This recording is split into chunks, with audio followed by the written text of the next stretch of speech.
Hi, Coach Shea, commit to compete. Are you a parent that has talked to a coach or emailed a coach on your child's behalf? In this video, I'm going to give you 3 reasons why you should let your child talk to their coach themselves. All right, the first benefit of having a child talk to their coach themselves is that it teaches them to advocate for themselves.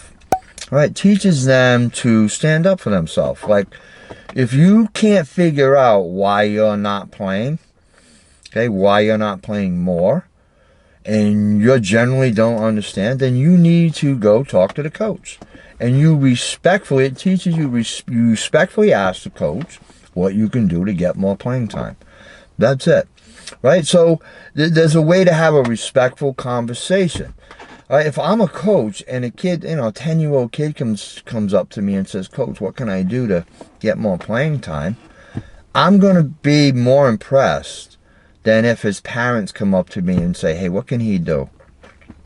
Because it's a kid, right? So when your kid speaks for themselves, right, the adult is going to be, they're going to pay more attention, right? They're going to give it more credence. They're like, wow, this kid's coming here and he must really want to get better. He must really want to play. And he's advocating for himself. It's a very valuable thing that kids will learn how to do if they can go talk to their coach. The second thing it does is teaches kids to speak to authority. All right? Because kids don't want to speak to authority. They want to kind of avoid it. All right? But it's a good way to teach your kid to have the courage to speak to an adult, speak to someone in an authoritative position, and clearly make your case or ask why, what you can do better, how you can be a better contributor to the team. Have a conversation with your coach. If you're 10 years old, you can do that. You can go up to your coach and say, "Coach, what can I do to help this team? What can I do to get myself in the game more and help this team win?" And then he's going to tell you. He'll say, "Work on this, work on that," and then you go do it.